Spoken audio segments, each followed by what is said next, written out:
கிறிஸ்துவிலே மிகவும் பிரியமானவர்களே, 20/12/2023 உங்களை சந்திப்பதில் மகிழ்ச்சி அடைகிறேன். வாருங்கள், ஒரு நிமிடம் நாம் ஜெபிப்போம்.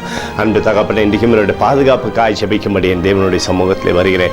என் தேவனுடைய நிறைவானது இவருடைய வாழ்க்கையிலிருந்து செயல்படும்படி ஜெபிக்கிறேன். எல்லா பழப்பு நாசமோசம் விலைக்கு இவரை நீங்கள் பாதுகாத்துக் கொள்ளுங்க. என் தேவனுடைய கரம் இவரோடு இந்த அற்புதத்தை செய்யும்படியாய் ஜெபிக்கிறேன். அப்பா, உடைய நிறைவானது இவருடைய வாழ்க்கையிலிருந்து செயல்படட்டும். தகப்பனே, இயேசு கிறிஸ்து சிந்தின பரிசுத்த ரத்தத்தை இவர் மீதும் ஒரு குடும்பத்தின் மீதும் ஒரு செய்கிற சகல காரியத்தின் மீது பூசுகிறேன்.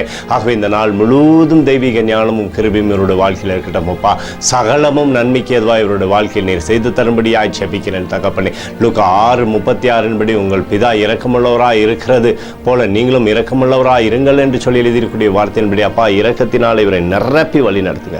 சகல நன்மையுமே கொடுங்க. இவருடைய பேரை பெருமைப்படுத்துங்க. இயேசுவின் நாமத்திலே ஒப்புக்கொடு ஜெபிக்கிறேன் நல்ல பிதாவே, ஆமேன். பிரியமான ஜெப பங்காளரே, ஒரு நிமிடம் நம்ம இந்திய தேசத்திற்காகவும் ஜெபிப்போம். அன்பு தகப்பனே, 20/12/2023 இந்திய தேசத்திற்காக ஜெபிக்கும்படியாய் உடைய சமூகத்தில் வருகிறேன்னப்பா. இந்திய தேசத்தை நீங்கள் ஆசீர்வதிக்கும்படியாய் ஜெபிக்கிறேன். ஆசீர்வதிங்க.